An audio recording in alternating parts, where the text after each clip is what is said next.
I just want to know from both of you being here, your perspectives. I'd like to know a little bit more about, you buying your business, what having your first child was like, meeting each other, and then, why do you take so much time out of your life to help other people find their family? There's so much about both of you that's interesting. Yeah. You know what I mean? So. Actually, I think Amber should start because I think it's a really good story. Yeah. I guess. Why was it so hard to work at Costco back then? It wasn't. Why was it hard to get a job there? Oh, not for me. It was easy to get. Yeah, she got a job right away. Yeah, no, I got a job right away. It's the guy who looks like me that they're like, yeah. You had to say that you're Mormon to get a job. Yeah. Whereas Amber was just shoot to the door. Yeah, they just said, yes, ma'am. Come on. He liked my nails. I think that's probably why I got the job. I don't know. Something like that. Fair enough. Yeah. So did you two meet each other as soon as he came in on one of the days where he was dropping off a resume? Did you two meet, or was he hired? No, because I worked there before she worked there, and then I actually left, and then I think I came back. Yeah, I got a job there in like 9/11 or something like that, and I was hired on as a seasonal worker, and then they brought me back, and then I came back and worked for a little bit, and then I had separated from the first relationship I was in, and left Costco, and then came back, and they hired me back again, and that's when, at that point, Brandon was, actually, no, you were at the gas station. You were at the gas station then. You were working at the gas station at that time?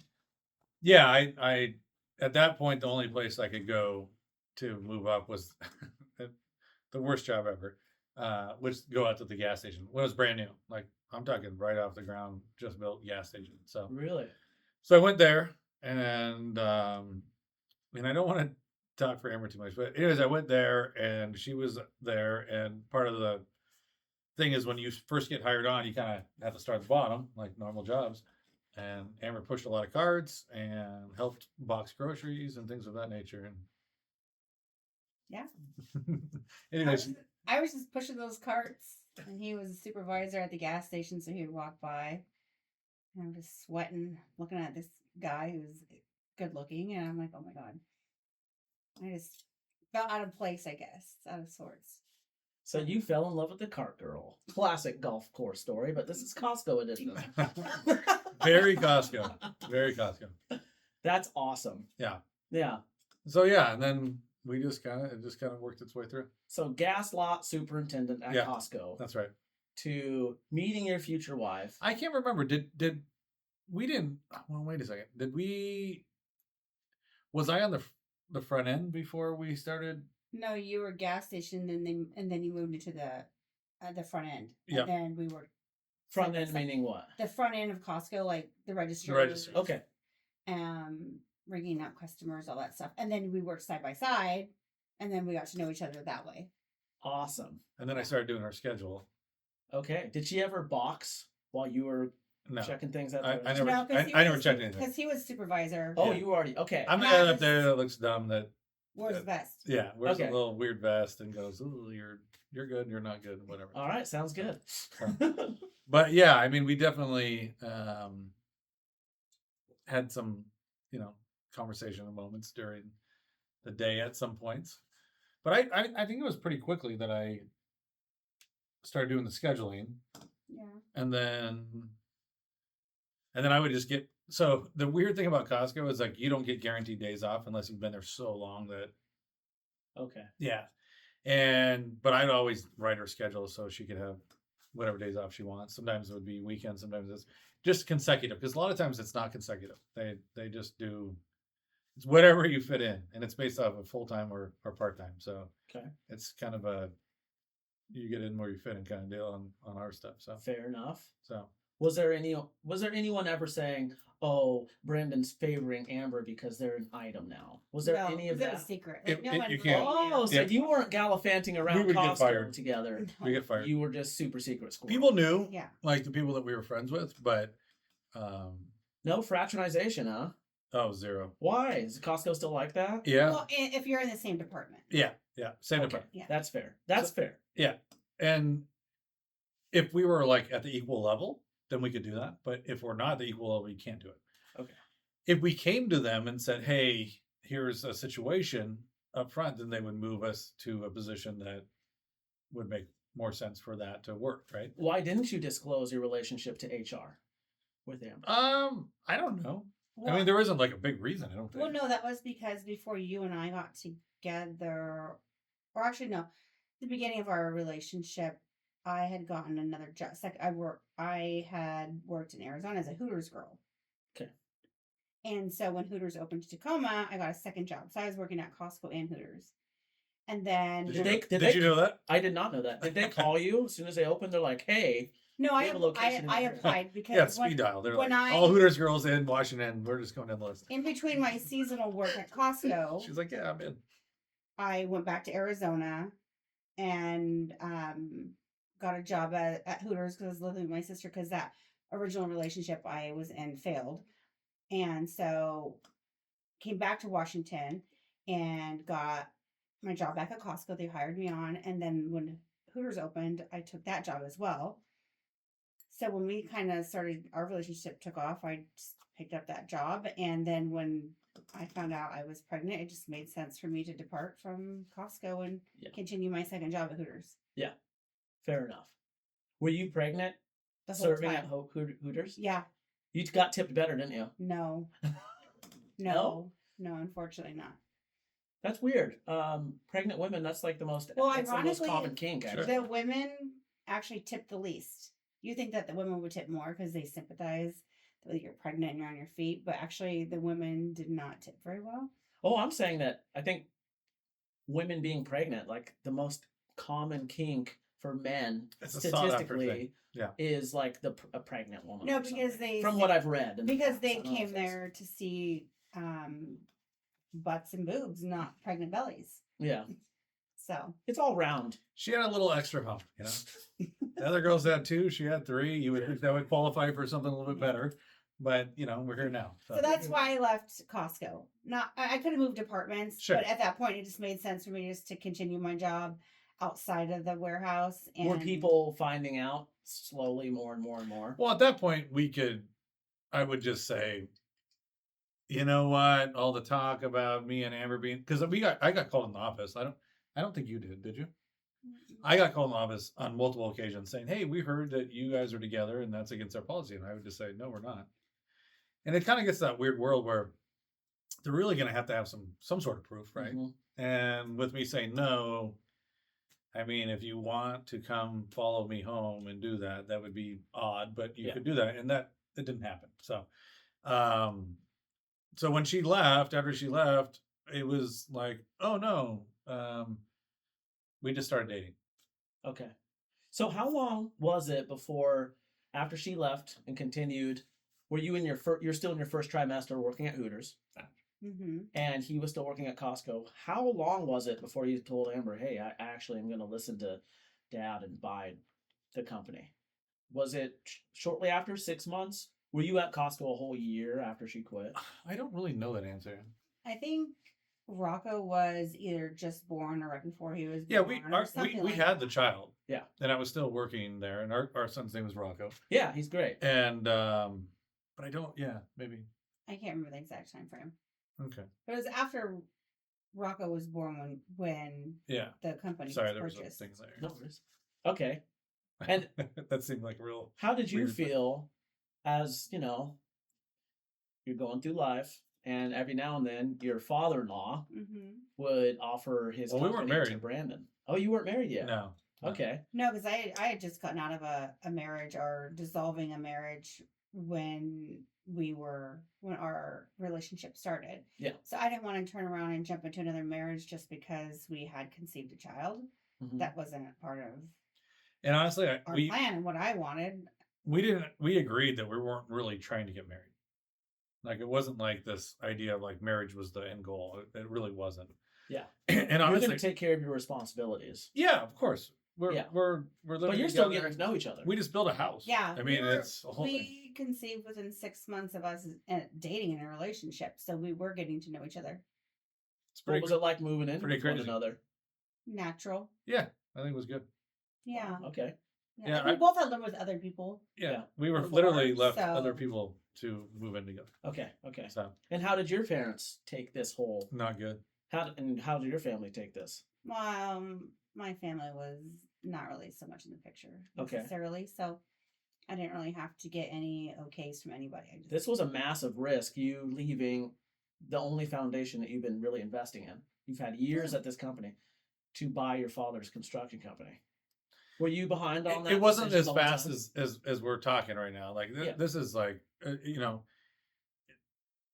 as we were, in fact, looking back, and I think I told you, like I kept on saying like, it's probably not for me. You know, that's not my deal.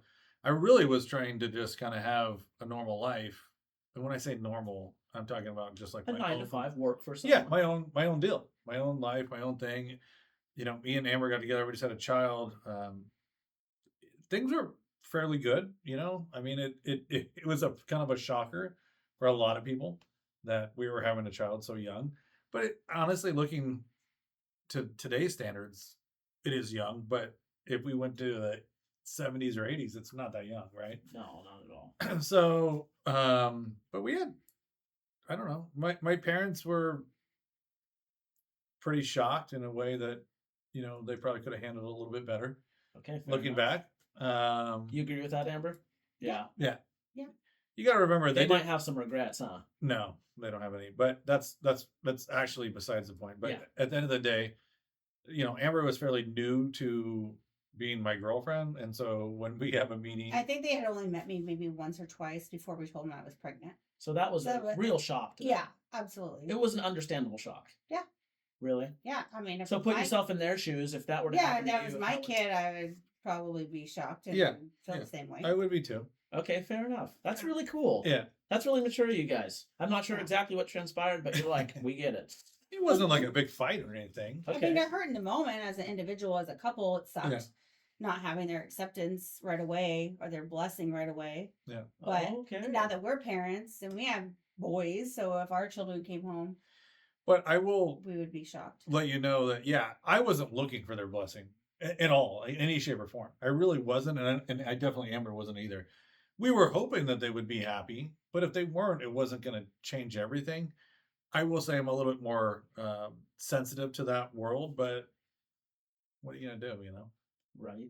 So There's nothing you can do. no, Yeah. you can't do anything.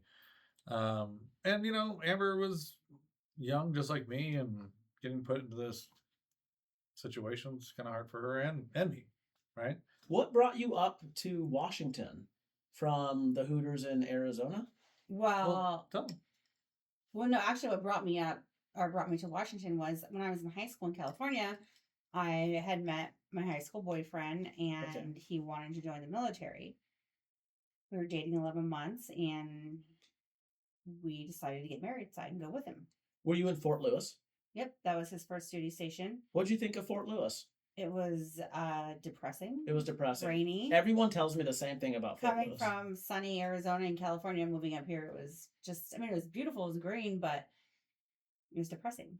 So, did you ever think about just going back? And did you have a relationship with your She family? did go back. Did you have a relationship with your family when you came up initially?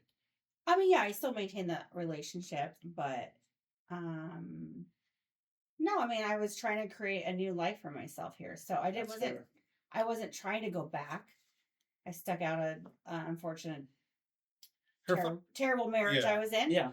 You know, it was an abusive marriage, and I finally had gotten the strength to leave this person. And then, you know, I went back to Arizona and then got led back here in hopes that someone would change, and that didn't happen. And then I met Brandon at work, and Yeah, they put the second string pitcher in, and I was able to strike the guy out. You know? There you go. Brandon just, I don't know, I realized that there's somebody else out there that could treat me better. I didn't have to live in fear of the abuse, verbal, physical abuse. So, You know, thank you for being so strong and talking about that, because I cannot relate to that. I have 6 sisters. A lot of them have been in abusive relationships, and I mean that changes your brain. Sure. yeah. It it wires your brain differently. Oh, yes, Yeah. it does. Absolutely. Yeah. Yeah, that's really cool. Way to be a good guy.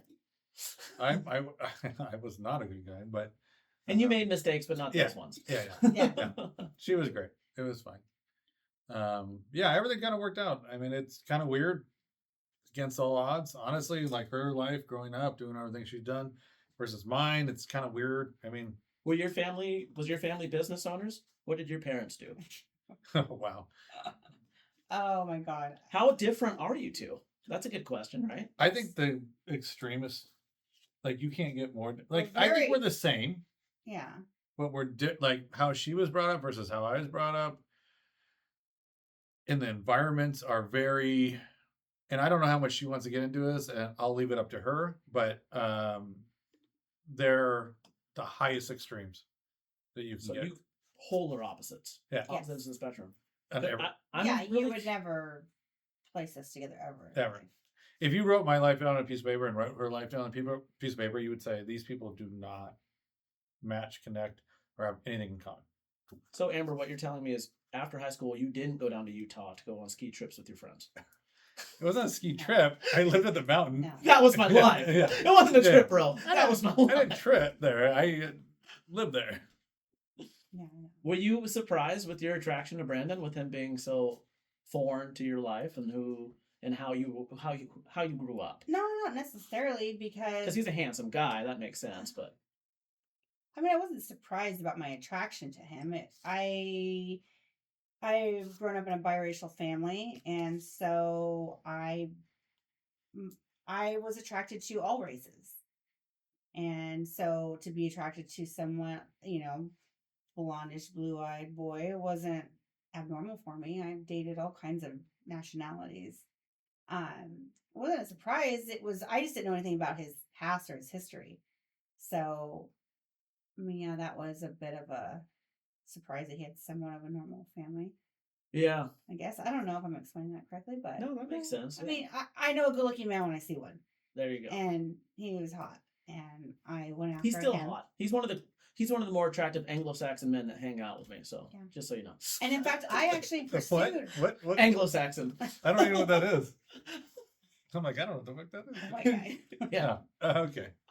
I actually pursued Brandon, so that's why we're together. Really? I went after him. Were you playing hard to get? He did a little bit. I'm like, He did a little bit.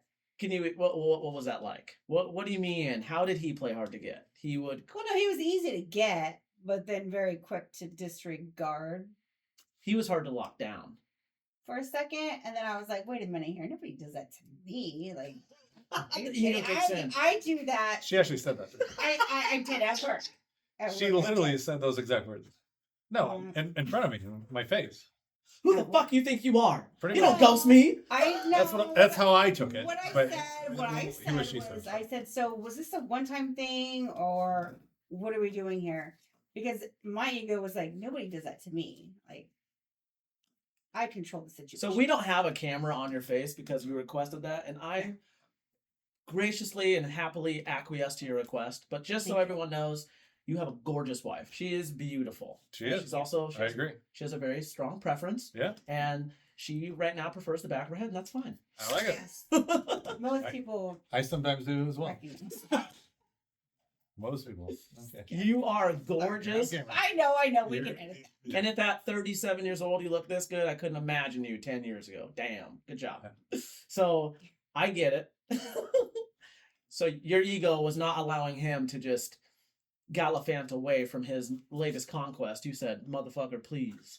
Yeah. Yeah.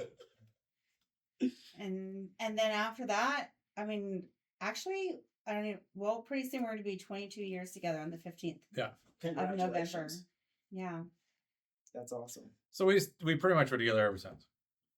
Yep. But the one thing that I do have to say, because Amber has a hard time saying that she pursued me, is that I definitely told her I love her first. So That is true. And then she, what she told me? What? I don't know if I can say that to you at this time. Which kind of broke my heart a little bit, right? And which I'm glad. I'm glad all these things happen, honestly. I really am. Because all things happen for a reason, as they say. It's great. I wanted to mean it when I said it. I didn't want to just say it because he said it to me. I was hoping she was going to fake me out, just so I could feel better, but. You valued that word so much that you needed it to be real. Correct. Yeah, and then just coming out of a terrible relationship, you know, a first marriage as a child. I was only 19 years old when I got married the first time. So, like, I wanted it to mean something. I didn't want to just say it to say it. And so, I don't know. That's that.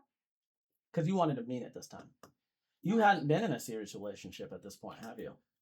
Yeah, I've been in, like, when I say serious, they're relative. I mean, I'm not talking serious like I was like, I'm going to marry this person, but definitely been with other people. But you hadn't considered anyone else to be a life partner. Not especially. So do you think maybe you saying I love you was a little preemptive? Looking back on it? Yeah, sure. Yeah. So she knew she meant business, and maybe she had a better idea of what I love you meant. Is that a? I don't know that to be true. I don't know. I mean, when we met, Amber was like totally different than any person I ever met. I know that sounds stereotypical, and everything you think I'm going to say right now. I mean, it was just different. It felt different. She was exciting. She looked different. Was she just no nonsense? Was she just no nonsense then as she is now? Yeah, I think so. I mean, I don't think that's ever changed. But how tall are you, Amber? Just a hair under 5 foot.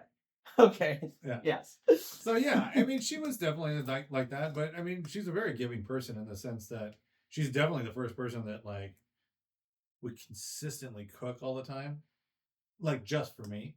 Yeah. And like just that was like mind blowing to me, and it was wonderful. I mean, blow my mind stuff. So there's these little things that she did that were just really beautiful to me, like as a human being, you know. I mean, listen, I grew up the way I grew up, and good or bad, it doesn't really matter. The whole point is that every person, male or female, needs some sort of, I don't know, something that like genuinely touches them. Through my deal would be, I don't know, what was it called? Like, you know, that when you do something for me, like my love language kind of thing. Like if you give me love language. Yeah.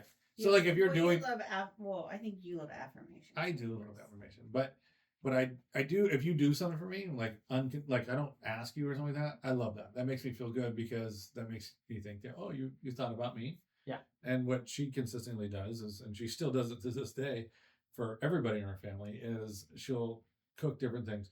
I mean, she's a short order cook at her house. Like, yeah. Like it's weird. Like where we get in fights about like, hey dude, you should not. I would love to do an episode in your kitchen. Yeah. At your property on Steamboat because it's the coolest open layout. It's such a beautiful home. Yeah, you can do Did you design that? No. You built it and designed it? I meant like we had a what was Bridget's name? So we had a designer, and she was one of the designers of Seabrook. Oh no way! Wow. And she designed it. She's a family friend. It's a beautiful. Yeah, beautiful nice. home. We chose the inside. And I love the big old vaulted ceiling. Are you kidding me? You walk in there and you just feel like you're in a whole other world. Is it still the opaque white walls? Yeah, everything's the same. Completely green now. Completely green. Yeah. We were like, dude, easier. We don't have to wipe the walls. Everything's the same. Exact same. Yeah, it's exactly. We don't change much about it. Yeah. And the island in the center. Yep. With the hood and everything. Yeah. I love it. It's great. Yeah. Well, yeah, we can do that at some point. Yeah, it would just be kind of fun. Yeah, sitting on the counter chatting with you guys. Yeah. Anyway, it would be fun. But yeah, so she's giving in a way that you weren't used to and not accustomed to, and just completely freely giving. Yeah, that's amazing. Yeah, I don't think, in my experience, young women don't necessarily offer that at all, actually. And that's in my experience. I'm not looking for it. I'm not on dating websites. Yeah. However, I don't remember. I mean, I can't even remember the last time someone's cooked for me. Mm-hmm. But I do know how much it meant. It was like really cool. Yeah. It was really awesome. Yeah. Come on and have breakfast. Sure. Awesome. No, it was awesome in the sense that I literally, you got to remember, we're fairly young at this point, so I'm used to either going out for breakfast, lunch, or dinner, or at an earlier point, my mother would make some of these items throughout the day, maybe, I don't know. So it was just cool. It was just a love language type thought process, and it was fun. It was a lot of fun. Yeah. So that drew me to her, and I know it sounds taking kind care of you, taking responsibility that's for what your it is. well-being. It's not about the food. It's just somebody that's like, hey, I got you. Here's this. And also, we were eating that different food that I've never ate before. It's not that I don't understand the concept, but she was making different things. Traditional Hispanic food? No, not. I mean, I would make Hispanic food, but I wouldn't say it's traditional because. Well, that's what I was gonna. We're kind of working a little different direction, but yeah. She would just make anything. She makes tons of stuff, like everything. So anybody that really eats her food tends to go like, "Oh, geez, what is this?" Why it's comfort food. Yeah. That's for sure. I mean, we're not getting skinny, but I don't care. Yeah, here we are. So that's awesome. Yeah. So even though you grew up completely different, yeah, you ended up in the same place. Yeah. And you fell in love and got pregnant, or you got pregnant and then learned how to love one another. I don't know. I don't know what you would say that. I think that might be I don't know, because remember I'm the guy that said I love you first. And by the way, she eventually said that. It's not like I'm not still waiting. No, I love her. I'm not still waiting. Yeah. I love her. That's why I brought her on this show. No, say it to me. No, I love her during my pregnancy, but I mean 6 months of dating and getting pregnant. Yeah. You don't know anything about each other. Especially immediately following after a marriage. Yeah, and then you had your walls up. Our personalities too are similar. We have our sense of humor is similar, but we're just very different in a lot of ways. So we're kind of two alphas sometimes. So I would completely agree, and it's cool because it works. Yeah, it's cool. You both know how to submit to one another when you need to. At least in front of me. We don't. I would say that I know to submit to her. And then what would you say? Not typically, no. Yeah. It's like I have to kind of do this thing. 98% of the time I don't. Yeah. So I have to just kind of blow over it and just keep on moving. You let your wife get the last word. Or you don't let her. She takes it. I just go, yeah, sounds good. You did it. All right, cool. And we just keep on moving, And that's okay. Sometimes I don't, And was this a learned thing where you're like, maybe I should just stop being opposition because I'm never gonna get this? Yeah. It just doesn't work. I just got to not work. Just let it happen. Correct. That's really cool. It's humbling, isn't it? That is absolutely the God honest truth. So. Because I'm worth it. Just kidding. Well, it's not like you're being terrible. It doesn't sound like you're being terrible. It's just you will have the final say because that's what you need. I mean, sometimes I'm terrible for sure. I don't need, the older I get, I don't need it as much. It just doesn't. I'm like, all right, cool. You're a winner. I'm a loser. But I will say this, that when I do get on this thing where I do need the win, I tend to drag it out further than Amber would drag it out. And do you bring it up later too? I don't know. Do I? Sometimes. He likes to talk about our issues and our problems, and I don't need to talk about it. Yeah. I think that might solver, and I'm not. I'm just kind of like, listen, we're gonna fight till the day we die. This is important to our relationship, by the way. It really is. And it sounds weird, is that we can have the craziest fight you've ever had in your life. The next morning, it's like, how you doing? I mean, there might be a little tension, but overall, I just know that we're not always going to agree. And I'm like, let's talk about it. And she was like, we're good. Do you want, what's for breakfast? What's going on? What do we do? Yeah, I don't need the keep on moving. I don't need the conversation. You find resolution and just starting a new day and your love language. I find resolution in starting the new day. Correct. He does not. I did not. But he's willing to accept that we're not fighting this day. So it's fine. And that's okay. I mean, honestly, when it comes down to it, I love her so much that if that's what she needs, that's fine. I don't overly need that resolution because that resolution to me is you saying, hey, dude, you screwed up. But I don't do that anymore. And I try not to do that anymore. Because winning's like kind of a weird thing in a marriage. Like nobody wins if somebody needs to win.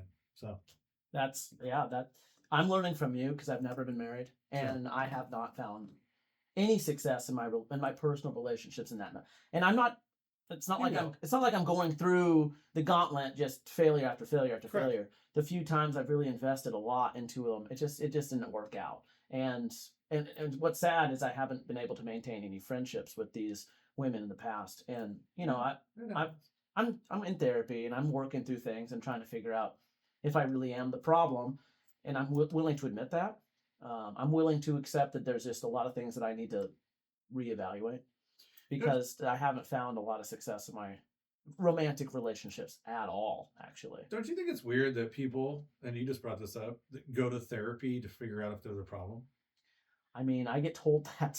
I've been told that so many times. No, I know that, and I'm not saying you are or not. I'm not a therapist, but at the end of the day, I think that's so weird. I think it's like weird. You're going to a place, it's a very modern thing, to figure out that you're not something, and typically we would go somewhere to figure out if we are someone, right? So it's kind of weird. I mean, they're just not the right people. Yeah, and maybe just not the right person. Not that you did something right or wrong, because you may have done both, or all wrong or all right. It doesn't really matter. The whole point is that if this person is like, hey, dude, you're a problem, and you say to yourself, I'm not interested in fixing that, or because nobody really fixes themselves, they can put effort into it, right? Yeah. Then you just keep on moving. Most of the time because I keep a pretty detailed journal. Sure. When I reapproach these situations where I've noted things down in my journal and certain shit hit the fan. Yeah. I've always been able to realize through just talking about it with other people or my therapist, I'm always like, hey, what happened here? What do you think? Sure. And I always get back, hey, people are people. Yeah. And hindsight's always 20/20. Sure. It's not what happened. We know what happened. What would you have changed? And I'd say, oh, I would have done this. And typically people, friends, family, therapists, whoever would say, well, what would you think would have happened or transpired if you would have done these things instead? And I can never answer for someone else because I've come to find out a lot of people that I've engaged relationships with, I didn't even fucking know to begin with. I didn't know to begin with. So that hasn't been a successful thing. I'm guessing that my future wife will be somebody who I've never expected and is just a friend and who's just been around. Yeah. Because I don't know.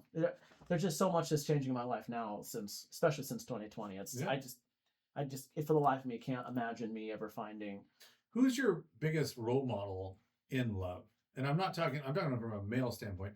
So is there a gentleman or a human being that is male that you've been around that has shown their wife or girlfriend love in a way that you go, oh, that's kind of how I would like to show love? Yeah. Isn't anybody like that? My father, David Hutchins, who adopted me. Yeah. That's your role model. That's the standard. Do you feel like you show the women in your life a very similar idea of love through what you've already learned with David? Yes, and I get told that I stonewall. Are you familiar with that term? I guess I am familiar, but maybe you can. I've been told that I stonewall, meaning I'm non-responsive Correct. to what's happening. Yeah. And that is just as violent of a response, my non-response, as screaming at them. So I have no idea what to do. So because I never saw any fighting. Did David do the same thing? Did you see him do the same thing? I mean, I was so young. I moved out at 15. But in my younger years, the aggression, the tumultuous river of pain was always between the siblings. Sure. And I mean, my oldest brother is in his 50s. And I'm 35. So there's a huge age gap. Oh. I don't even know these guys, right? Good. I would recognize them. Sure. But we're almost to that point as we're all getting older where I might even recognize some of my own family. I haven't seen them or talked to them in a long time. Yeah. And that's okay. Some families are like that. Yeah. There's like the older 6 and the younger 6. Sure. It is what it is when you have 12 family members. A lot of stuff going on. Yeah. A lot of stuff. Strange world, lots of smells, yeah. But I don't know.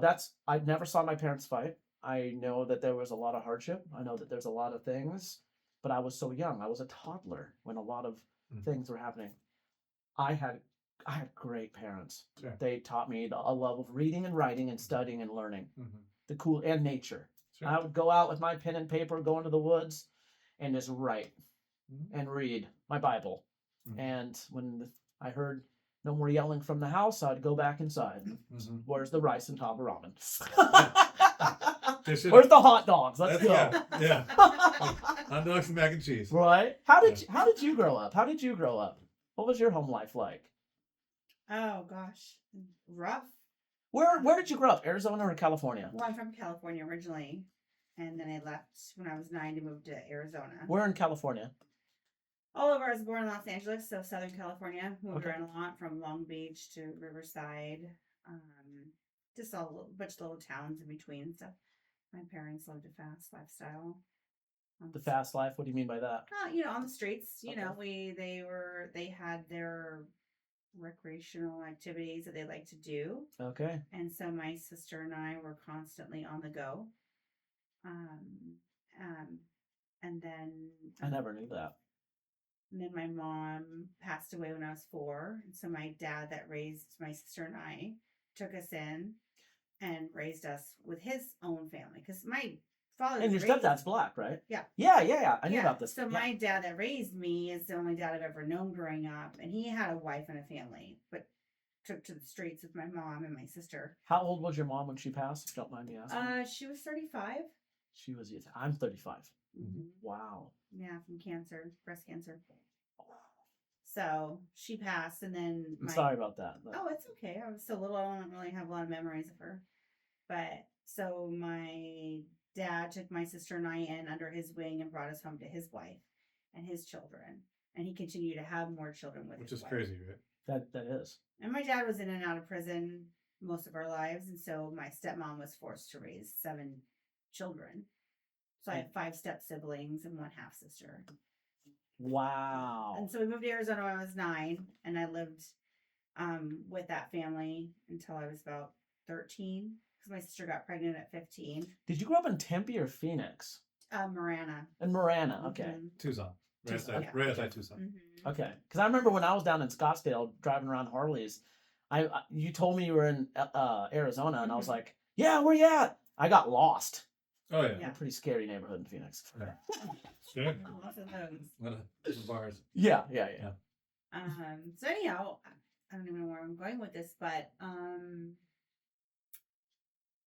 don't know, not the best childhood. Say that. Did your stepfather, who raised you, My dad. did he ever It's meet? it's just her father. Did Did he ever meet your ex-husband? Yeah, because when my first marriage when I was 19, my dad gave me away. So yeah, and he's met Brandon. Okay. My father's met all 3 of our children together. My That's father amazing. passed away 3-4 years ago or so. Yeah. I want to say. Yeah. But I remember hearing about that. Yeah. Yeah. So anyhow, I grew up in a biracial family. I didn't fit in. I was like the white one of the family because all my siblings are all half black, half white. And my dad that raised me is black. And I was the little white one outside of my stepmom and my own biological mother who's white. So I knew I didn't fit in, but my dad told me he was my dad. And then in my adult years, So I believe him. I always had doubt because I had the And she's straightest not hair. one, Yeah. You're definitely not white. But, Yeah. Okay. But you had reason enough to believe that was true. Look like the rest of my siblings. But I still thought I was black, right? Like I grew up in a biracial family, like I was black. But I also knew I don't look like everyone else, right? Yeah. And so when Ancestry came out in my adult years, I'm like, oh shit, I can find out my nationality. I could really find out. And my dad was alive at the time. And I asked him about it. And I said, I'm going to take this test. Is there anything you can tell me? And he didn't want to admit to anything. And then he finally admitted to some personal things. And I took the test. And that started my journey of finding my biological father. To find out who I look like, who the other part of me looked like. Did this inspire you to help other people find their biological families? Yeah, absolutely. Because I searched for like 7 years. So I gained all this knowledge. 7 years of trying to 7 years of finding your own father. Of searching through Ancestry. Yeah. 7 years of teaching herself how all these things work, why they work, and what to look for. It is extremely hard. We're not talking like I followed a tree of people. We're talking about it was totally difficult. like forensic shit, like figuring out why all this stuff. I didn't have a lot of close matches. When you're matching 4th, 5th cousins, it's almost impossible.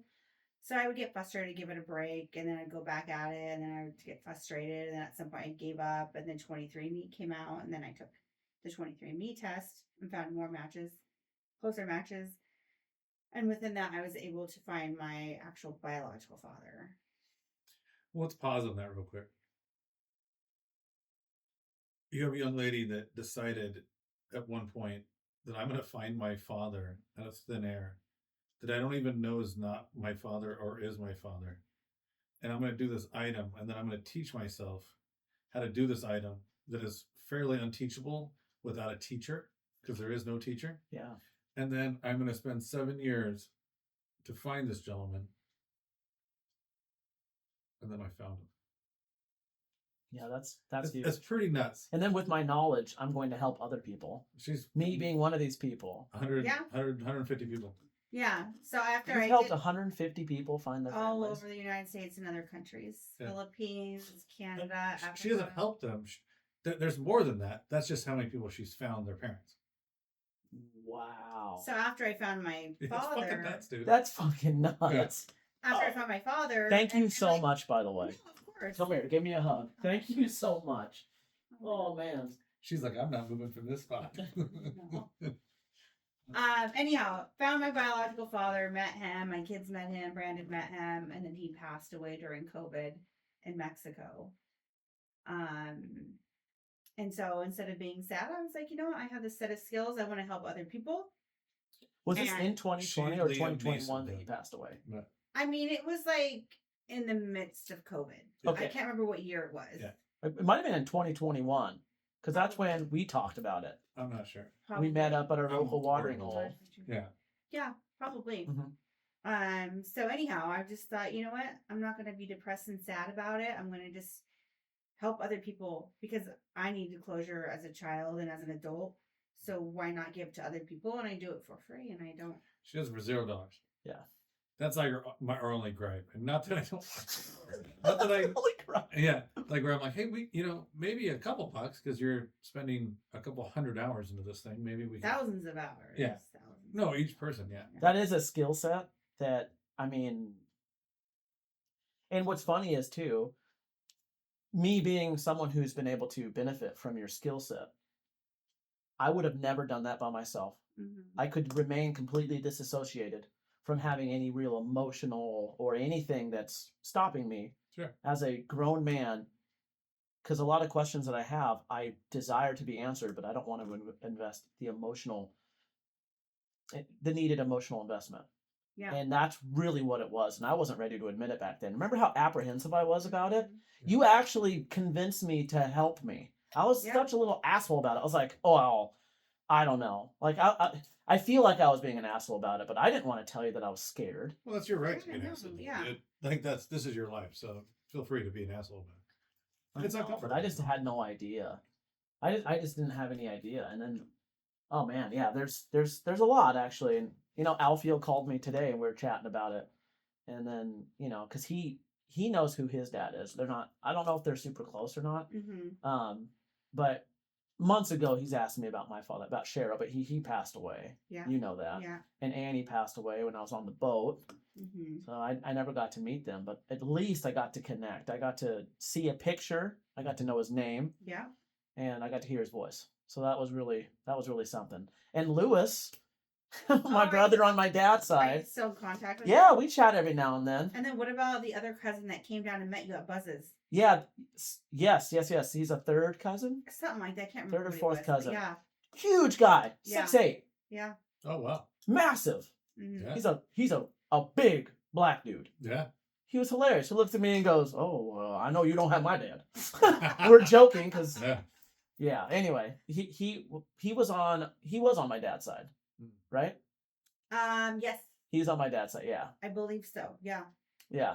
And that's the Mackey family that's on my mom's side, right? If I don't have my notes, I can't keep track. Because they own a lot. They own strip clubs up in Alaska. Hmm. Part of my family. Mhm. Yeah. Or they had bars up in Alaska. But was he on my mom's or dad's side? I don't remember. I can't remember either. I apologize. He took one. It's okay. You do so much. He looked one. I mean, you are related to Michael Strahan. Yeah, that's right. Am I allowed to say that? I don't Yeah, know. But that's you right. are. Yeah. What is he? My fifth cousin? No, you're like a second or third cousin, second once removed or something along. You're not too far off. To Michael Strahan? Mm-hmm. Yeah. Yeah. That's interesting. Yeah. He's a football player. I know that. Yeah, And he's an related- announcer. He's related awesome. to You're your so family in Alaska. He's a football player. He's related to the Creole family. back. Yeah. That's cool. He's a pretty famous football player, and then he started doing announcing and correct. He's been on a bunch of stuff, talk show stuff. Yeah, he's like on. I don't know. I don't want to say a name because it's going to be wrong, but he's been on a bunch of stuff. He was on. Remember, there used to be Regis and Kelly Live. Yeah. He took Regis' spot, and then he went to like Good Morning America or something like Good Day America. I don't know. Whatever. He's still there. Yeah, that's interesting. Yeah, that's right. You wouldn't randomly message me about stuff as you were discovering and tell me about it, and I just didn't even know how to I don't know how to apply this understanding to my life. So I'm like, oh, cool. Yeah. Cool. And you're like, yeah. All right, have a good day. You're the nicest. You're the best ever. And it all stemmed from you needing and wanting to find your own family, your own closure. roots. Yeah, Closure, I just yeah. needed closure. Just like I said, She's an amazing woman. you stare at many kids yourself in a mirror every day, Maybe. and when you don't know the other person that you're staring back at, there's an empty feeling inside of you. Oh, And so absolutely. I think that finding your biological connection to a mother or a father, even if it's a picture or whatever it is, it gives you some sort of closure and answers, you know? Well, Yeah. but you also need to talk to. I mean, you need to say that a lot of these things don't work out that well. You know? No. A good portion of it don't have a happy ending because Yeah. the child was given up for adoption for a reason, or the affair happened for a reason, which you were conceived, in the event of an affair or whatever the situation is. It's not always a happy ending because the receiving end, when they find out the surprise, they're not always happy about it. No. And so you have to be prepared for the heartache. Did you hear about her finding the family of a baby that was left at a bank in a bassinet? No, in a duffel bag. Duffel bag, sorry. For real. Yeah. I mean, there's all kinds of different stories out She found the there. family. They don't want to go like, oh yeah, that was me that I put it right in the duffel. Like they don't want to do Yeah. The Sonics bag? Yeah. Yeah, Sean yeah. Kemp? Yeah, they're not going 93? like, I'm excited that you found me. Yeah. Uncovering my crimes. Uh-huh. Yeah. But yeah, it's fulfilling, but it is heartbreaking that they're not always a happy ending. But at least they have answers, Sure. and I think that's the most important. To go through life without answers and closure, that sucks. Because at least you can Yeah. pass it on to your children or grandchildren, and say this is our lineage or whatever. Whether they're good people or bad people, I don't know. You know what's interesting is my biological mother with my brother Alfio, with her. Yeah. I'm having the last conversation I had with her, Mhm. and last time I heard her voice, she told me that I was born on October 31st, not on the 29th, as my birth certificate suggests. Mhm. And Alfio, my brother, says, "Yeah, man, some of Uncle, these people were there. You were born on the 31st." So there's some weird shit going on with the very religious. What does it say as the parents? What does it say on that? What do you Nothing. mean? So it says your parents' name. It just says my mom's name, yeah. Okay. Yeah. Okay. And it something to the effect of this religious organization wasn't recording births on Halloween. Hmm. And Oh, I didn't get too much into it because it just added more questions. It's like, Mm-hmm. and she kept on saying that to me because she has drug-induced schizophrenia, bipolar, all this other stuff. Mm-hmm. She wanted me to know you were born on the 31st. The 29th is not your birthday. Sure. And What do you think? Alfio was like, "Yeah, man. I mean, some of What? us were there." You just- And I'm like, "What?" Wait, you Yeah. just had a birthday. Yeah. Happy Yeah. belated birthday. Yeah, no problem. Yeah. Yeah. I celebrate on the 31st now. Okay, Yeah. Happy belated birthday. That was the last conversation. And during that conversation, we were making plans for me to visit her. After that, I went up to Alaska, started fishing, Mm-hmm. and that season Sure. jumped on the Aleutian Lady and started learning some different things. And then I got a call that she passed.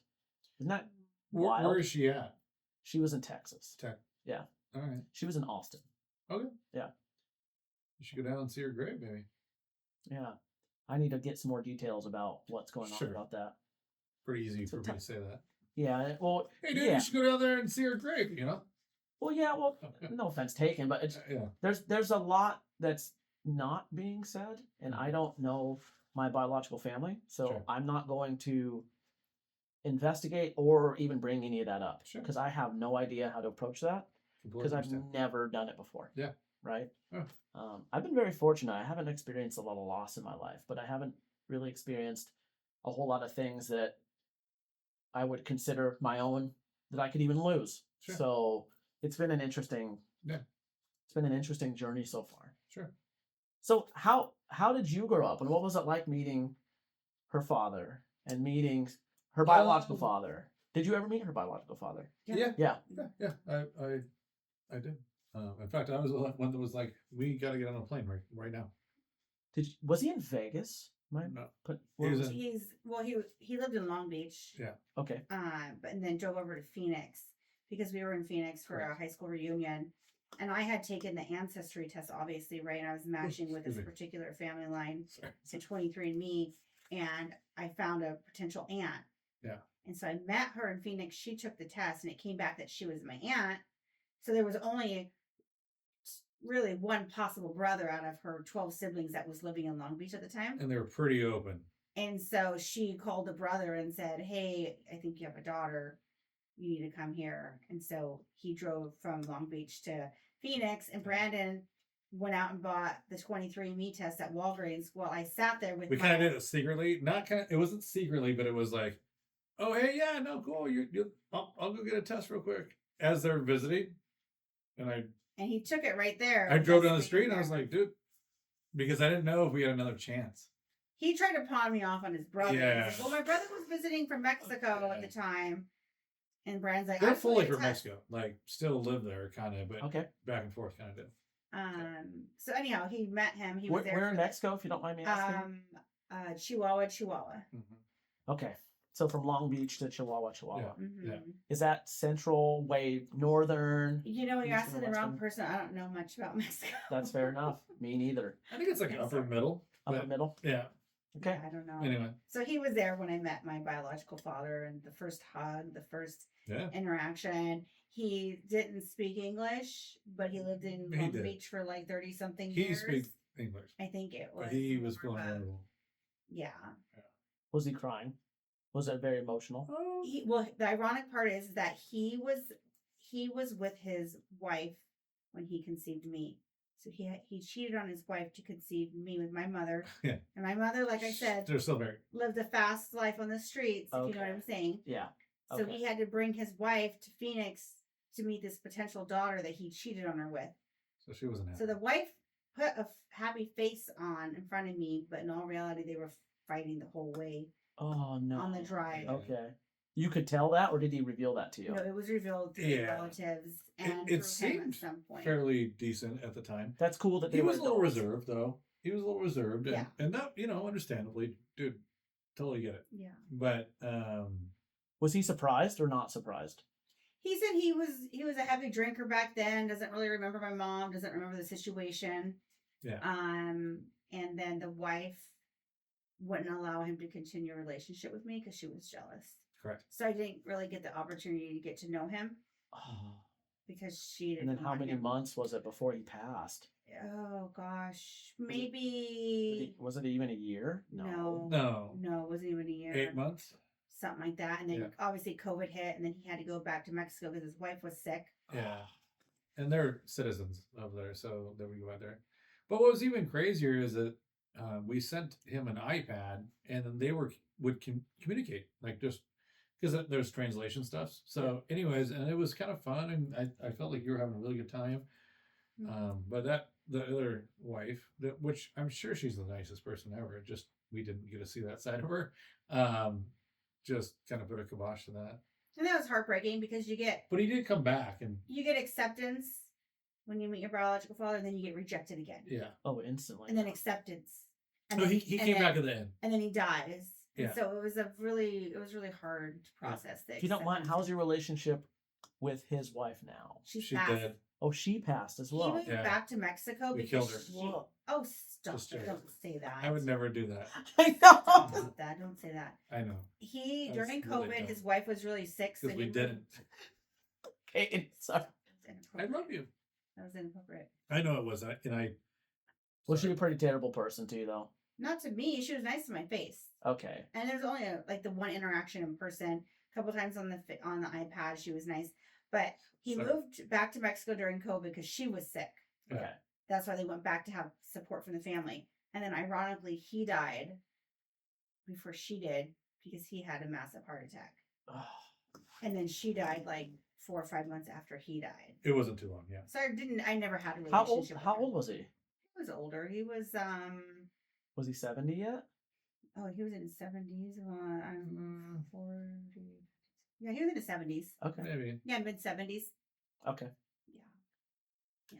But you know what was also kind of interesting is that she had, so in that culture, everybody finds out, like the whole family, the whole area in Mexico and all that stuff.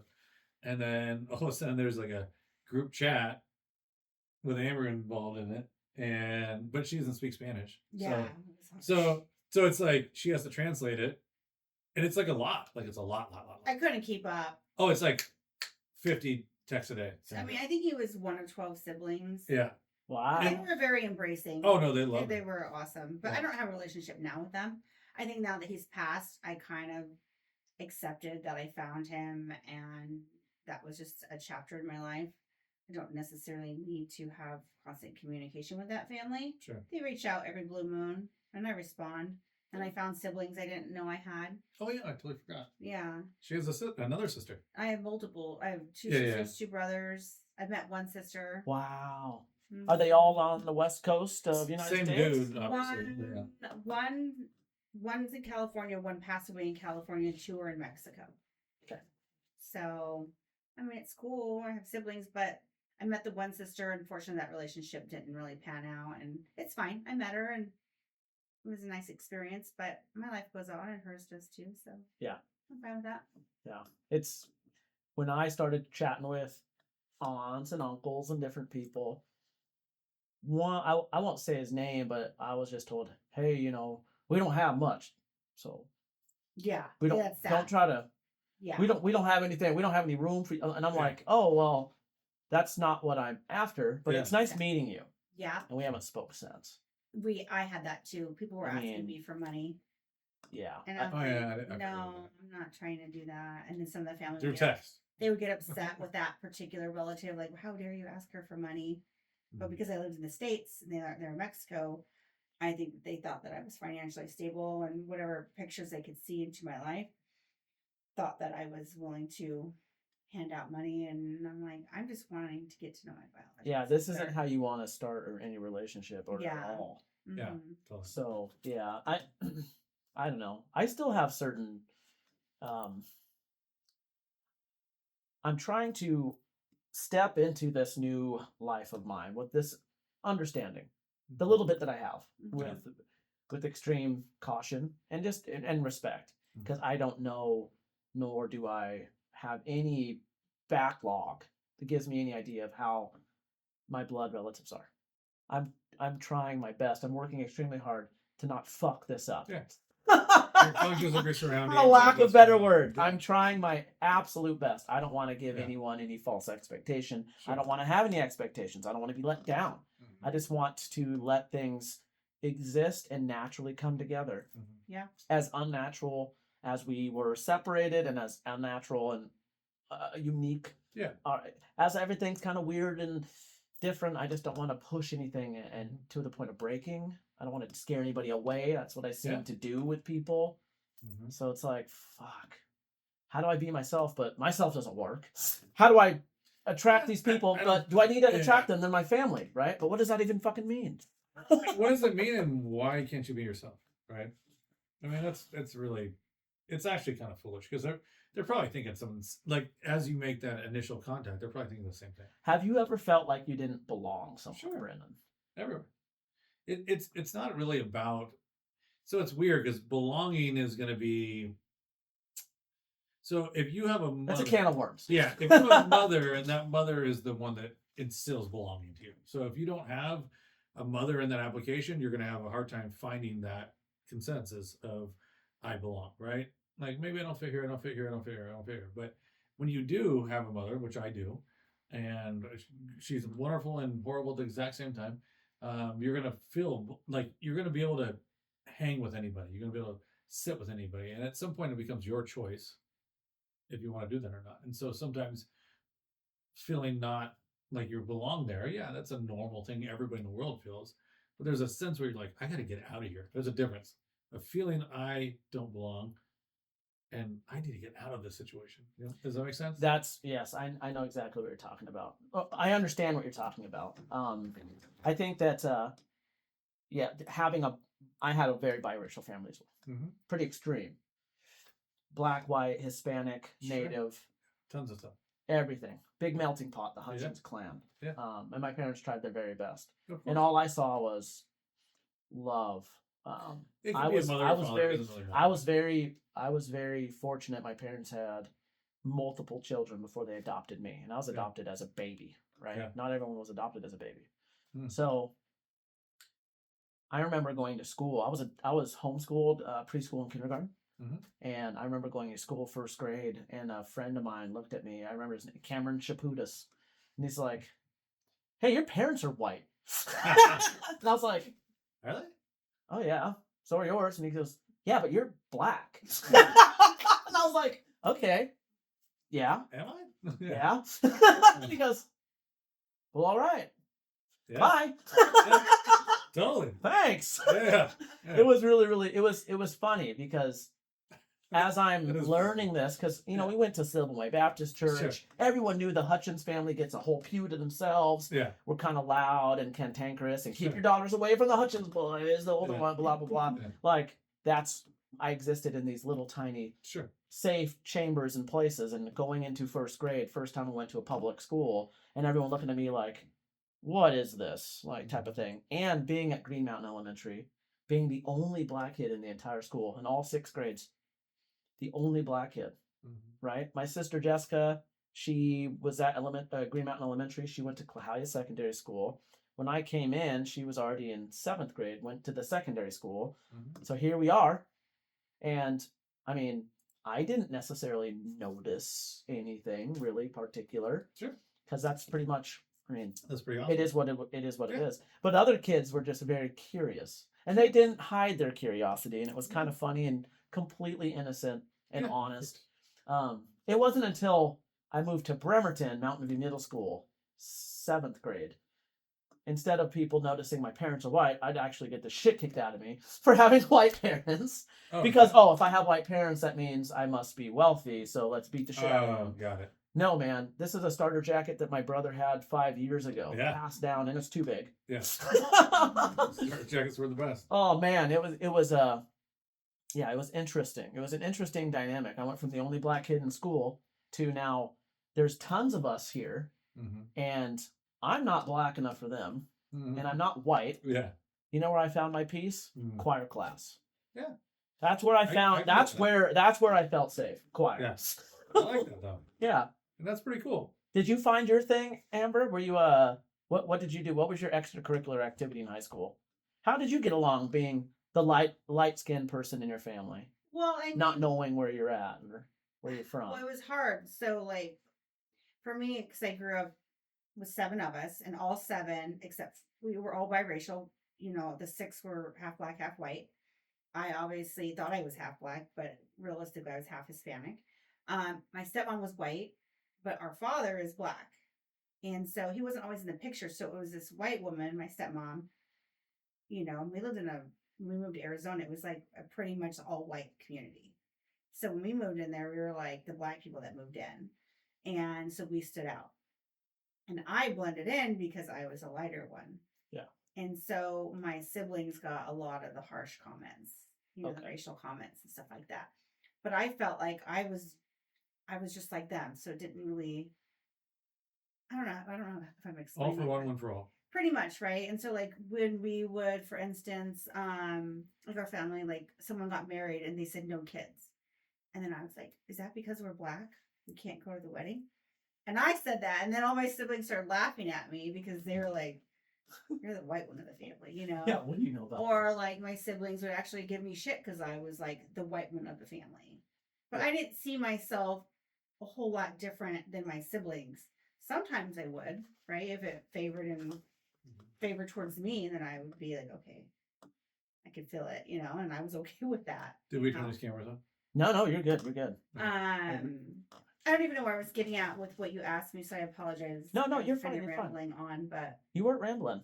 I'm just wondering if you noticed anything specifically different, or what did you do to feel like you belonged, or did you feel any tension being the lighter skinned? But you definitely noticed how people treated your siblings. They treated you differently. Yes, but honestly, the shitty part in my childhood was I was treated differently. My sister, we were treated differently because we were not biologically my stepmom's kids. She was forced to raise my sister and I. That's where we were treated differently. I'm so sorry about that's that. what stood out to me in my childhood is that we weren't part of this family, and we were reminded that. And her father was in prison. Our dad is not. So his wife.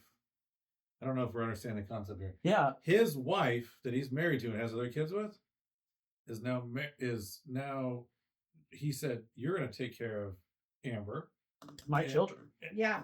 Yeah, but that are not your children. Not your children. But I she knows I don't that care. We're not his children. Yeah, but I don't care. While I'm in prison, you need to take care of my other kids. So what I felt growing up was more of what was happening in my household than out there in the real world. Wow. Mm-hmm.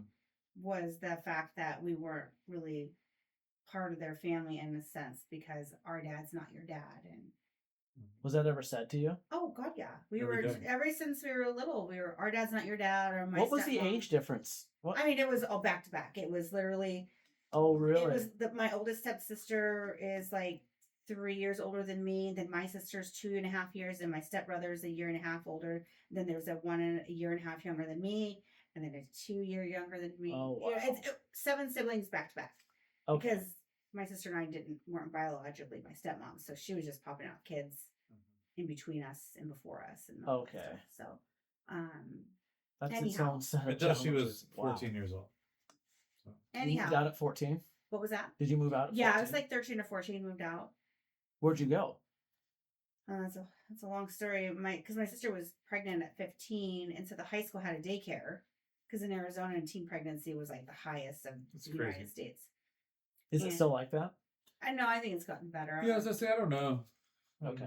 Anyhow, so my sister, at the daycare program at the high school, they found a woman that wanted to take in a teenager to help them out. And then the teenager had a baby, which was my sister and my niece.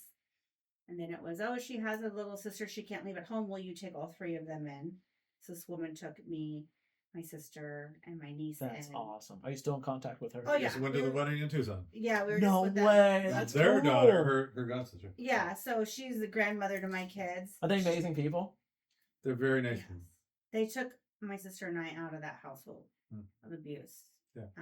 And so, anyhow, it wasn't adoption or anything. It was just a program. It was called Youth on Their Own in Arizona. And if you got good grades, they would give you like $20 for every A. And my dad was in prison, so he would sign custody over to my sister every 6 months.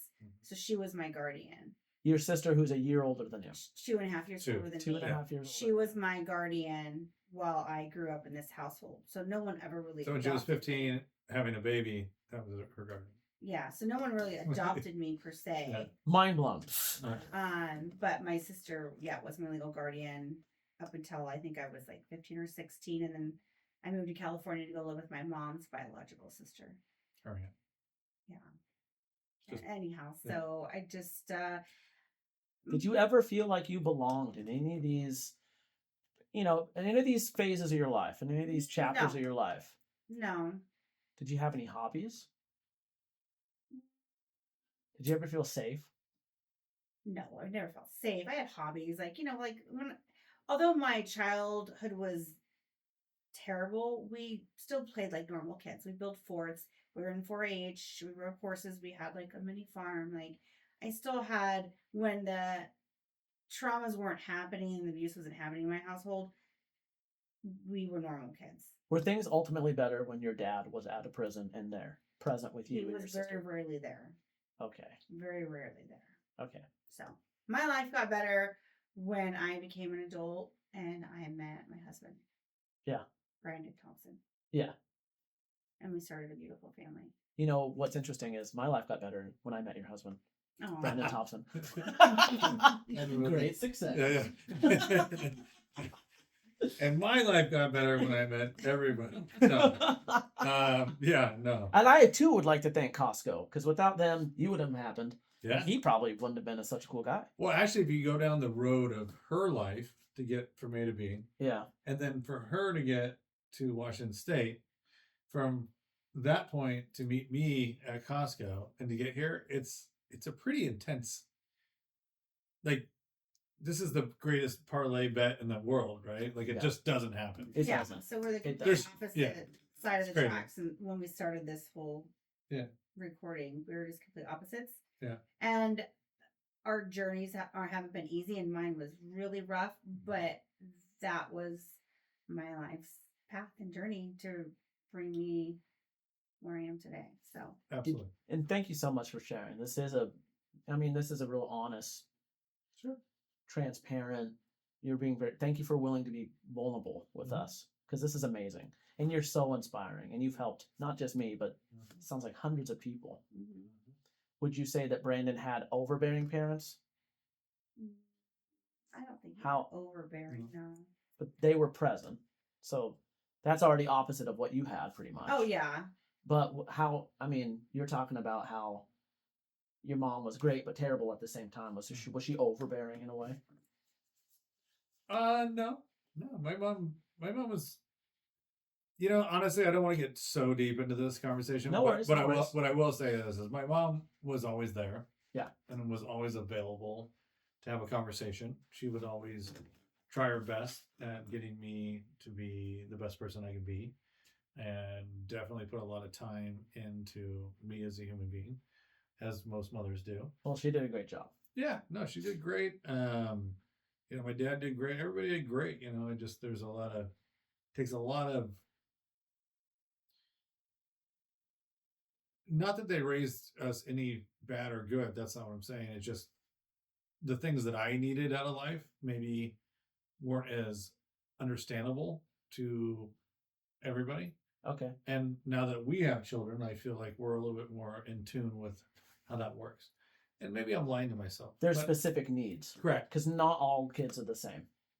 Well, not all kids are the same, but there is some general rules to having children that needs to happen, right? So if you can do those things, and then if they need something additional or maybe even less, then that's a conversation. So Okay. So, but no, they were good. They were perfect, and in a way that allowed me to be who I am. And yeah, there was definitely some turmoil throughout some things, but it's made me who I am, and I'm excited about it. So, yeah. So I'm thankful. That is awesome. And were you happy when he ultimately decided, when you together said, all right, we'll take over this company? You can tell him that. I mean, and were you one of the reasons why he said no the first few times? I mean, I think he said no the first time. I don't know, I can't remember, were we together in the beginning when you said no? I thought you were like single maybe. No. See, that's where it gets weird, and that's where I'm like, I can't remember all the no's. I definitely know that the last no was we were together. I just remember that when he did finally started getting together, he had to take a huge pay cut from Costco. He and mentioned financially, like I was waitressing at Hooters, and I was having to at that point bring in the money because he was making way more money at Costco, and his dad wasn't paying him that much at that point. So we were struggling. Yeah, he said he was making half the money he did. Yeah, and so we were in our new home, so we had a mortgage and all this stuff. So I mean, it was a struggle for sure. It was.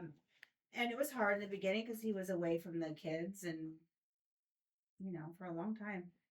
Yeah. But what was that conversation like when you said, "Hey, Brandon, you got to quit working as hard"? Because he mentioned before, he said, I used to just work, and I used to just grind for sure. I just had to accept it for a long period of time. So you could be comfortable, so he could start spending more time. Yeah. I mean, I don't even know at what point you stopped working, like hustling every single day, like long hours, weekends. At some point, he obviously realized that family was important. Well, you just get tired. And had to cut back. Yeah, you're just done. I know you're not done, but you I don't know. There's really no good answer to it. It's just one day you just feel like, hey, dude, I would really love to hang out with my wife or my kid or all of them or whatever or I'd like to go to do this item, and you just go do it. Yeah. Also, in the beginning, your hustle in the beginning, while is very meaningful through the idea of business, right? I need to, I need my 10,000 hours to be an expert, right?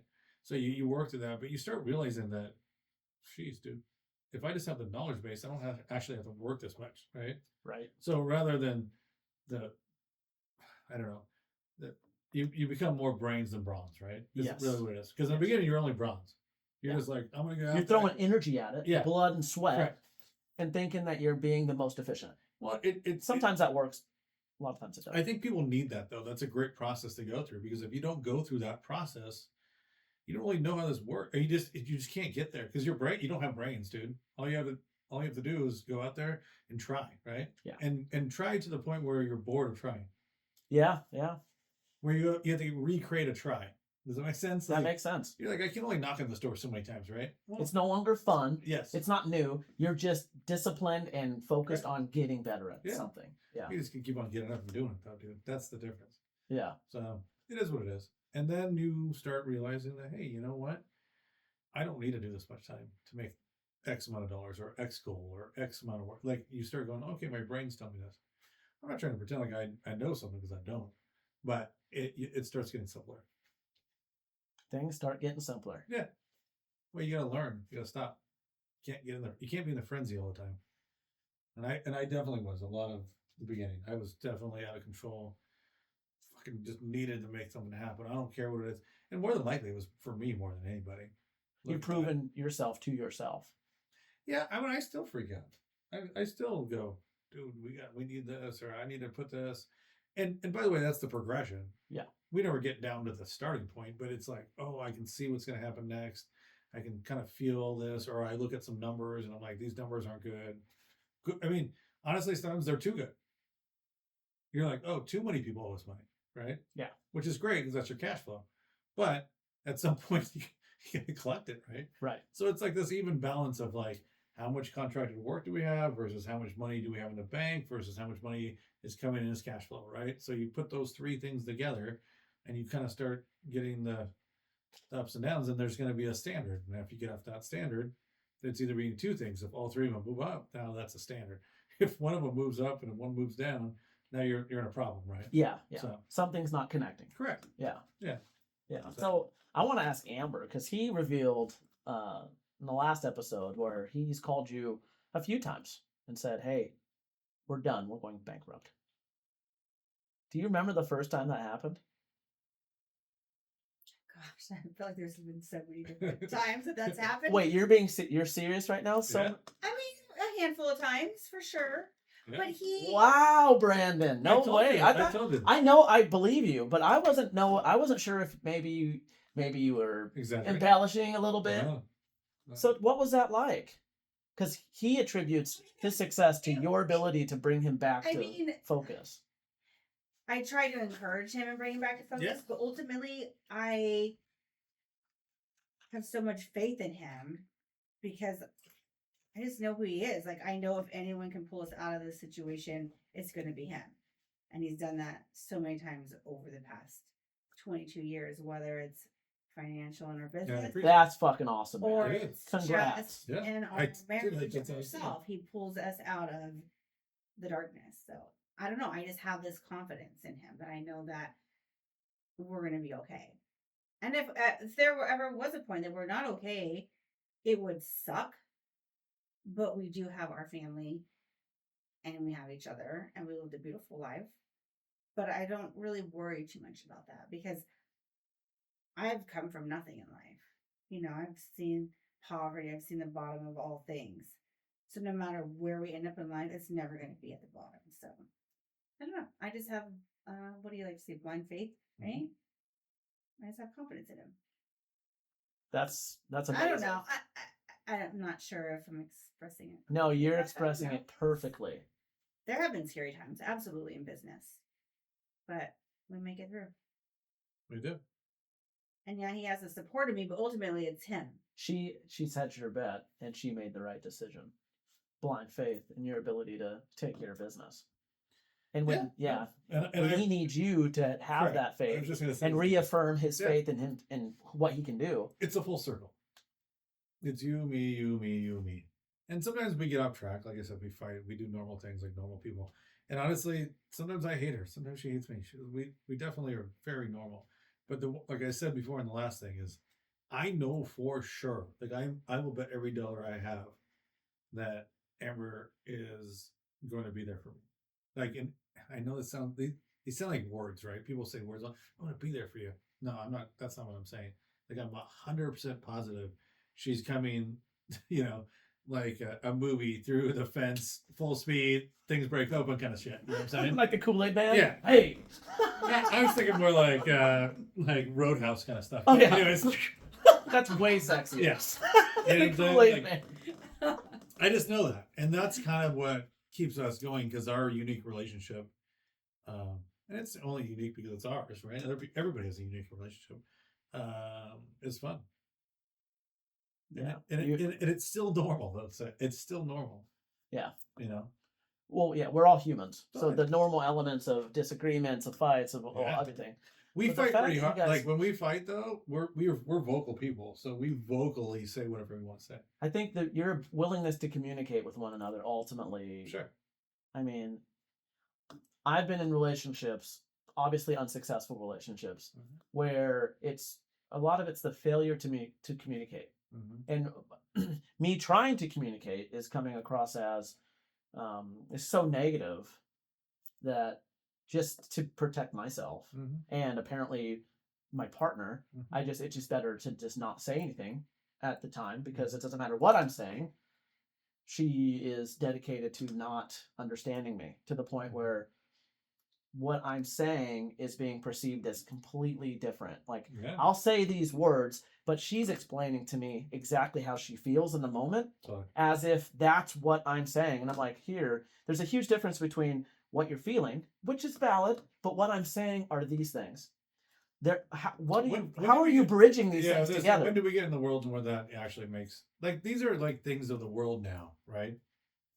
But I don't think they're really things. They're just things that like you just said, your feelings are valid. Well, sometimes they're not, dude. Just to throw it out there, sometimes they're not. Sometimes feelings it's okay that you made a mistake through the idea of how you thought, of what you thought you felt based off of something that possibly is real or not. Yeah, we can put that together. We can do that timeline, but it's okay to say, "Hey, your feelings were not." Well, I'll tell someone justified. I'll say that, even though I know you felt that way, that's not what really would happen. You created an item that now does feel that way. Yeah, but it doesn't have to feel that way. Yeah, because emotions are a slippery slope. Totally. So I'll acknowledge. I'll say, "Hey, I do it all the time, miss. Like, hey, you're feeling these things. Yeah. Yes, that's true. Yeah. However, how you've gotten to this place really is illogical. Let's try to unpack that." And whenever I say something like that, holy shit. Well, first of all, wait. I would lose my shit. Yeah.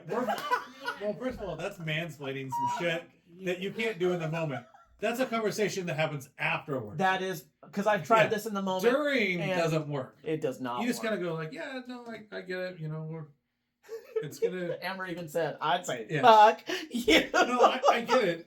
I truly understand the concept of what you're trying to get at, but it's a two-sided street a little bit, you know. Okay, yeah. So that doesn't work in the moment. Yeah. But later on, when you guys want to like kind of have that conversation, because communicating what's happened and correctly replaying what's happened, and then introducing all the feelings. Like, there's nothing wrong with having feelings, but let's have this bedrock of truth. Here's what happened. Here's how I feel. Here's how you feel. The truth it tends to get mixed up in everyone's feelings. So my perspective and how I feel is way different than her perspective and how she feels. Yeah. So it's pretty normal. I guess it's normal. Because if you felt the same way, you wouldn't be having the conversation. Exactly. But I don't know. I don't have any good advice. Just sounds good. What can we do to help? Just keep on pushing. Yeah. How do we get through this, you know? Yeah. Do you guys ever just walk away from each other and come back at it later? Like, hey. Are you talking about communication or fight? No, communication. Yeah. Like, do you ever do both of you are like, hey, maybe we just wave the white flag. Let's just be done for like 20 minutes. Next day could possibly be the quickest that we would do. Okay. In my opinion, what do you think? Sometimes it just depends on the. She doesn't really want to do the next move. Like, she's like, completely done. I'm done.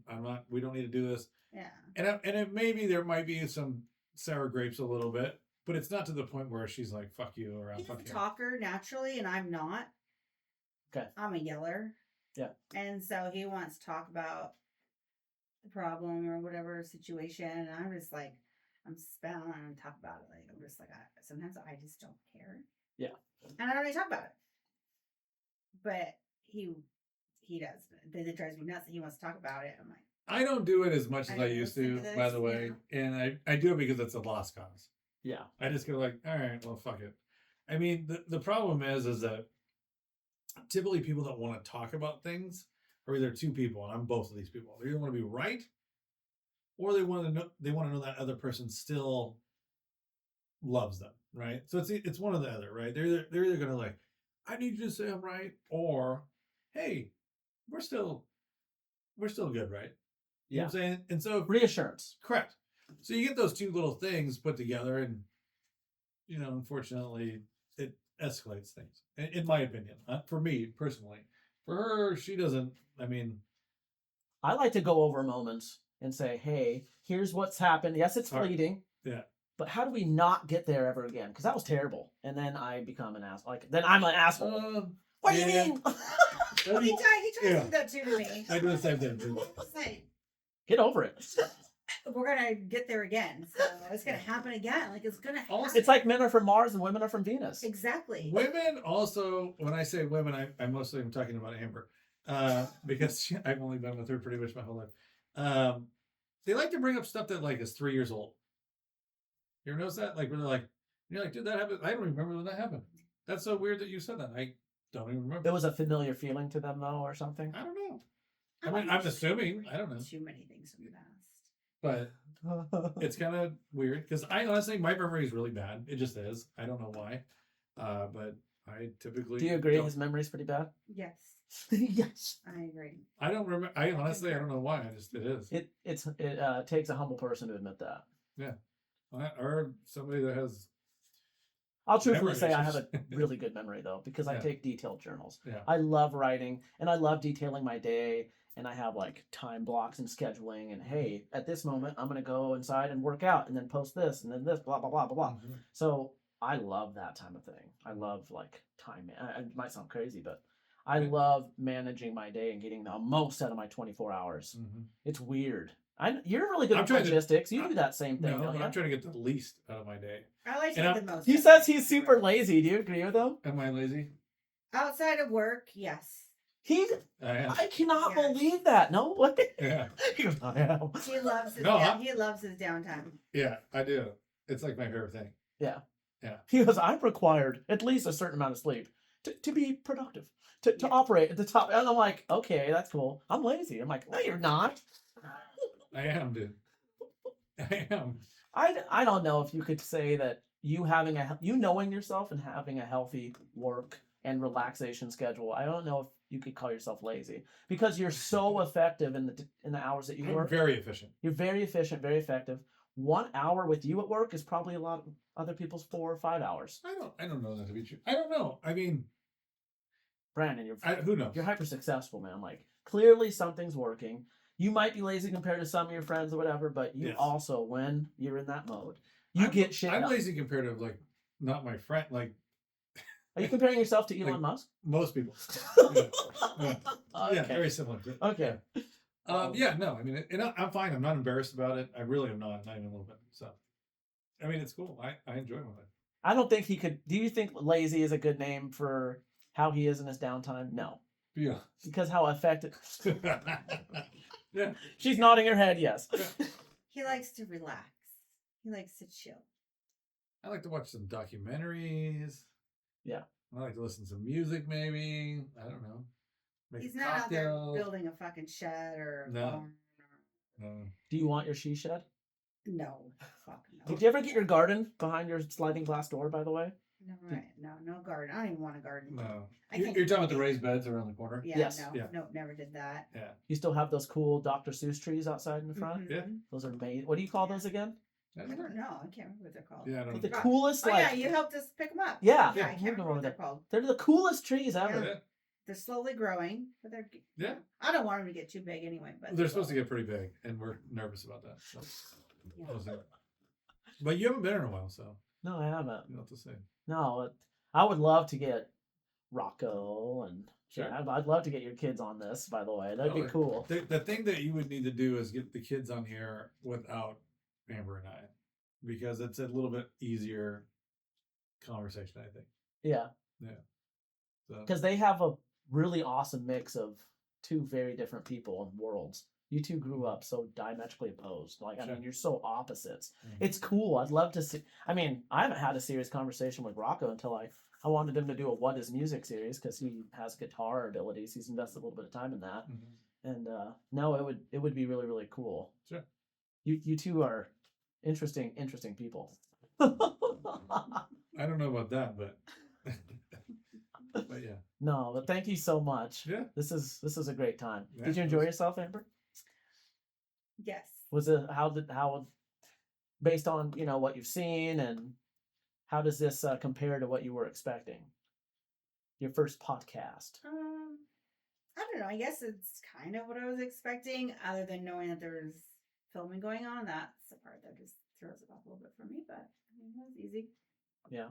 I guess the playback will tell it all. I don't know. Your husband's not on social media, but I think he might be changing that. Would I be able to tag you in some of this, or no? How do you want to play this? No, don't tag. I mean, you can send it to me in a message, but don't tag me in it. I won't tag you. I live a pretty private life. I don't post a lot Reserved. on social. Yeah, I'm reserved. I don't post a lot on social media. Maybe like a family vacation. I use it more of like a scrapbook. You value your anonymity. Yes. I get it. I totally get it. There's a lot of people that overshare. Which is kind of weird considering what we're doing. But well, at least we'll work through that. Here's what you can see, but you can't find me. That's actually kind of cool. Yeah. I respect that. Being out there, but no one can find you, that's kind of cool. Yeah. I see a lot of people on social media just record videos nonstop of themselves and their day-to-day things. A lot of what they're eating. Prominently female, but some of it's just a little self-absorbed, and so that's not my thing. So like, I don't want to be my personal self be in that kind of spotlight for me. I like to highlight and spotlight other people and much what I'm doing. Sure. I love producing so much, visual and audio, and I love music so much. If someone's really disciplined and working towards whatever they define as their music career, I'd love to get them around and kind of highlight what they're doing. Yeah. I for some reason love doing it, and it doesn't take me very long. Sure. These reels take me like 15 to 30 minutes just to whip something together for somebody. But telling a detailed story, starting with a little reel and then getting into their whole band and then getting into like their life a little bit. It's cool in the context of music. Yeah. But understanding a dynamic couple like you guys, and especially with you, Brandon, your whole family, this is the coolest thing you've ever done is marry Amber. I have to agree. That's so cool. Yeah. Yes. Yeah, you both really lucked out with each other, I think. We did. Real. Yeah. Yeah. For sure. We definitely did. Yeah. Yeah, for sure. And I didn't even know that you guys fought until he revealed that. And I'm like, what? No way. We fight all the time. Yeah. It wouldn't be the same if you did, huh? Yeah, we fight over dumb stuff too. Like, it's not like big trivial things. A lot of times we fight over dumb stuff. I think the thing is, like, we have so much love for each other, and I think it's a marriage is a commitment, right? And we just continue to choose each other every day. Yeah. Through all the vicious fights or whatever we go through, like, I choose him. You made a decision, and you're too stubborn to go back on it, so here you are. I like that. It's like, actually, I never thought about it that way. We're so stubborn that yeah, I'm not divorcing you. I ain't gonna take an L on this. Yeah. Fuck you. Yeah. Yeah. I like it. Oh, you guys are amazing. Thank you for being so inspiring. And talk your chitlins into getting on here and having a discussion, their perspective of their upbringing with y'all and who you guys are and what they're doing. Who's gonna step into the family business? I don't know.